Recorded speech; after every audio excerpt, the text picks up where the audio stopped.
Hi there, my name's Carl. You might have seen me on Instagram or probably haven't seen me on Instagram as Clearwithguts. I collect Japanese soft vinyl. These days it's more Asian soft vinyl. And actually it's all over the world now. I collect a lot of American makers too. That's my thing.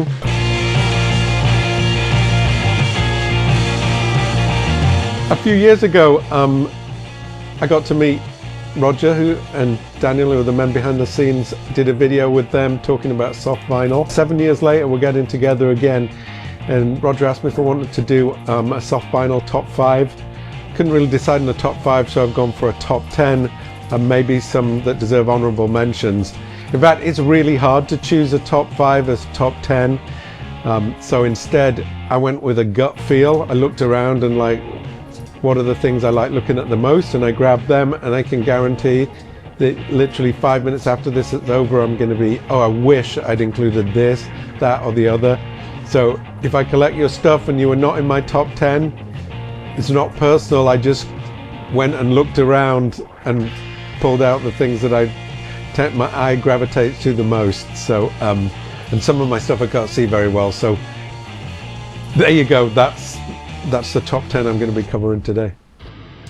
In no particular order, I'm going to start with this toy.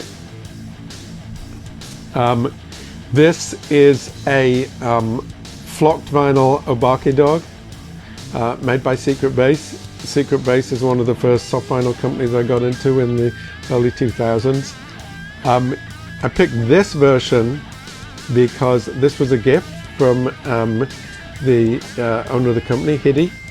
And it's a one-off. It is tattooed by the Three Tides Tattoo Company, who are based in Tokyo. It's on a flocked body, so the tattooing, I guess it's a similar feel. I don't know, I'm not a tattooist, but I imagine it might be a similar feel to tattooing skin, certainly better than tattooing directly on vinyl. I think I was given this because Henig knew that I like my pugs. And this is a bulldog, but bulldogs have kind of pug-like faces, so I'm thinking this is the reason. If you take a look at this, it's got some kind of 3D vinyl sculpting on it, nice paint job, beautiful tattoo art on there, and I have about 30 different one-offs like this. But this is by far my favorite, and I look at this on many days, so that's why I picked this one. Like I said, no particular order, but yeah, obake dog by Secret Base. Okay, my next pick is going to be the Boss Carrion by Paul Kaiju. I've known Paul in the scene because he's a Southern California guy. Got to meet him early on. He'd been producing toys for years, and this was his first Japanese soft vinyl release. I'm proud to say that I was there all the way along. I have maybe 80 different versions of Boss Carrion. This particular version I picked out because I don't know if Paul recalls how this went, but I had mentioned to him it would be great to do a David Bowie, Ziggy Stardust, Aladdin Sane one-off, and he never really said too much about that. But then months, maybe 6 months later, he posted these, and he had done this one with another toy of his which matches, and he offered them to me, which I was super touched by, and kind of loved this. I've got a few kind of Ziggy Stardust inspired toys. I think David Bowie was an incredible influence on an older generation of rockers, and this one-off I think is pretty perfect, and it's on the Boss Carrion 1. Boss Carrion 2 has an articulated trunk. This comes totally out of Paul's imagination. You can tell a Paul toy because they just have a vibe of him. There's so many. I have so many Paul Kaiju toys, it's hard for me to buy more because I'm running out of space. But whenever he does a new sculpt, it's always super interesting, super unique. So yeah, Boss Carrion 1.0. Ziggy Stardust Aladdin Sane version. Alright, this is my next pick. Again, no particular order. This is Coco Croc. designed based on an album cover that Pussad did for Coco Bat, Japanese, I wouldn't say hardcore band, don't want to upset the purists. There's a somewhat of a funky metal thing going on in there too, but I won't say I'm an expert on the music. But I saw this years ago in something called the Get On Street Bible. Let me say that more English, Get On Street Bible. It was a Japanese MOOC which contained lots of toys, that some of which I hadn't seen before, some of which were influenced by Henshin Cyborg, and it had a schematic of the first version of the Coco croc, which I think came out in 1998 as a promotion for a Coco Bat album. This is a later version, and it is in a CM, what do you call it, CMYK, red, yellow, blue, marbled colorway, at least 3 different colors of vinyl going on in there. I think this is such an interesting sculpt. If I'm not mistaken, Cosmo Liquid sculpted this. My memory isn't what it used to be, so I hope that's right. I'm sure there'll be some comments if I got it wrong. I kind of love this, the way it's put together, the way it so accurately reflects the original drawing, and the marbling on this one is spectacular. I have a number of different Coco crocs, and apart from the original version, which is kind of in various variants of blue, this is definitely my favorite marbled version. So there you go, Coco croc, designed by Pussad. All right, next up, I picked this mibbora made by Gaga Toys in Japan. The mibbora is a homage to a vintage Bullmark toy called Aboras. Now, I may have pronounced it incorrectly. I would love to know how to pronounce it correctly, but it is inspired by that. I picked this particular toy for a multitude of reasons. It's sculpted by Kyoka Ikeda, who is, I don't want to say the leading light, but he's the main guy I associate with the Gargamel crew. His brother Naoya is also part of that. There's also Kougy and Chaman and other folk who've been associated, and some still are, with Gargamel. For the Neo Kaiju scene, you know, fight figures and a lot of what got me into this scene, Kyoka was very responsible because he sculpted much of the work.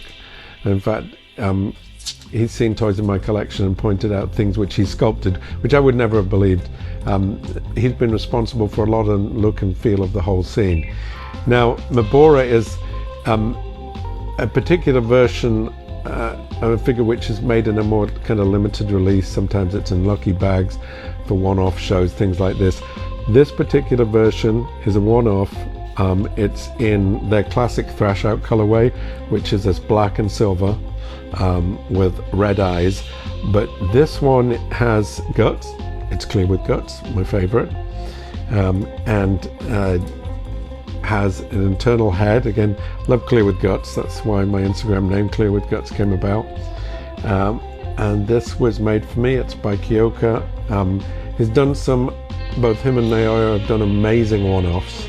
There's certainly one-offs they've done which are much even more technically accomplished than this, but this really strikes me as something that I love this toy, and having this and that it was made for me makes it very special, and I hope you will agree. It's a beautiful, simple design, perfectly executed, signed on the foot, made in 2018, and it's a great toy, so it gets in my top 10. Next up is a vintage toy I picked. This is a Gronken, I think from Ultraman series. I'm not good on the history of some of these things, but I see something and I know what I like. This is a vintage Bullmark toy made around 1973, I think. Again, the vintage experts will be able to correct me and know more, and more about whether I like something or not. And the reason I really like this toy is because, you know, this came from an Ultraman show, early 70s, and it is the most punk rock toy. This was before punk rock, and especially the more caricature punk rock of mohawks and things. Look at this guy. He has a buzzsaw mohawk, He's got buzzsaw armbands. I mean, this looks like something the Misfits would wear. He's got throwing star kind of sawtooth accoutrement. The whole buzzsaw thing going on. And it's got these little things which almost look like he's got piercings. He seems way ahead of his time, like 1973. When was that? We're looking at nearly 50. Oh my gosh, that's 53 years ago, right? 1973. So yeah, that's why I picked him, because every time I look at him, I think, wow, you were predicting the future. You were predicting the likes of Watty from the Exploited and the Plasmatics. So yeah, there you go. Gronken by Bullmark.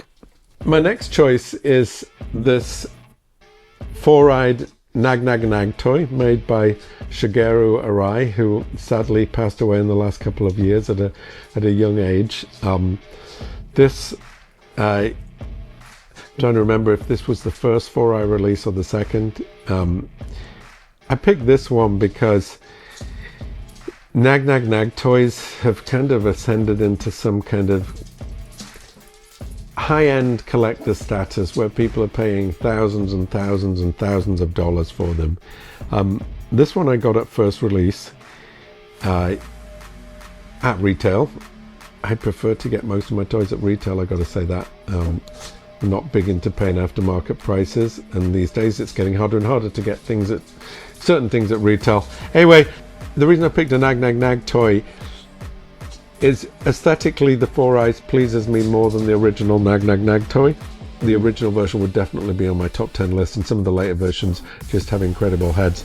I met Shigeru a number of times. He was, I would call him eccentric. He was always nice to me.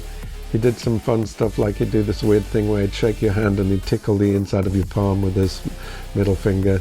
I don't know what that means, but it was kind of weird and creepy. I think he nipped my butt a couple of times. Another reason I picked this toy is because this went on to influence so much stuff. I think this toy itself was influenced by an old Japanese character called Dustman. I've compared the two together. There could be some influences there. I'll let the experts on vintage talk more about that. But this went on to influence so many sort of soft vinyl developments where it's so ugly, it's awesome aesthetic came along. I'll try and show you one of the original versions, his first head sculpt, in the kind of honorable mention section of this. This toy is also of interest to me because Coop, who you may be familiar with his artwork,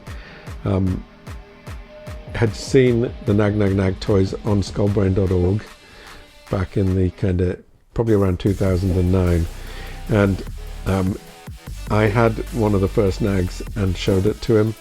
He started working with Shigeru, and as I recall it, Coop showed me a drawing he'd made of this four-eyed head, and if I remember, it had a finger attached to the face. I don't know if Coop ever watches this, maybe he can comment. Anyway, Shigeru translated that into this and became a classic toy. There's been Bear Bricks released of it, been other versions. So he had a real legacy in the Neo Kaiju scene, and this is in the classic Garamon colorway, which I like, and you'll probably see me talk about other toys in that colorway. I know it's such a classic colorway, and it's kind of a mythical toy now. Shigeru's passed away, so there you go. It's either, I think it's the second release of the four-eyed Nag. This is my next pick in my top 10. MVH, aka Mutant Vinyl Hardcore Sludge Demon DX one-off. I got this from a tag show, Toy Art Gallery in LA, probably around 2012. Picked this toy for a number of reasons. I knew Rich Montanari Jr. through message boards from before he made soft vinyl toys. Back then he was a toy customizer. He used to get a lot of hassle back then because people who customized soft vinyl were referred to as toy ruiners and toy destroyers, and he used to get a bit of hassle, but he was very talented. I was supportive of his work, even though I have a bunch of his customs from back in the day. I don't in general collect customs on top of other people's toys, but Rich did a great job, and I certainly like some of the colorways he came out with. Anyway, this is a one-off. His Sludge Demon was kind of an instant hit. I was really lucky to get this. I like this for a number of reasons. It has 2 different doll eyes in there. The hair reminds me of a corpse. It's sparing and it's like a dead creature, but he's got the evil grin. I just thought the rooted hair was, the way it's sparing and looks kind of like what you might find on a decomposing body. I know that's gross, but I just really like that. I like the kind of off blue vinyl and the coloring on it. Again, it's corpsey. I've always liked the DX. I have a lot of these, and considering this was, I think, Rich's 3rd soft vinyl toy, we had the original Sludge Demon, we had the Ollie, and then this one was the 3rd one. He's still going with this body and the heads and adding more heads to it. It's pretty special, and I think this is an amazing version. I've had many people ask me about this, but they stopped because it's a keeper. Anyway, there it is. Sludge Demon DX one-off from about 2012 with rooted hair by Mutant Vinyl Hardcore. This is my next pick. This is an usuzbat. The toy is made by Super 7. Very much a homage to the original Uzit toy, which is a very cool toy which influenced a lot of people, and people in Japan saw that and thought it was pretty rad. The guys at Super 7, Brian Flynn, obviously liked that toy from their 80s heydays, and they commissioned this for their Super 7 lineup. Again, being sculpted by Coco, and it's co-designed with Chanman, so maybe Chanman sculpted this. Gosh, sorry if I get this wrong, I can't remember all these stuff. Getting older, you know, there's a lot of information out there these days. This is special because this was a San Diego Comic-Con one-off in this signature vinyl which Coco paints, and he added the gold accents to this. It is probably from about 2008. Just one of these in this colorway. The camo is just beautiful. It's a fight figure, which is not as popular these days, but so many of us in soft vinyl collectors, especially in the US and Europe, got into fight figures, which started us off on this track.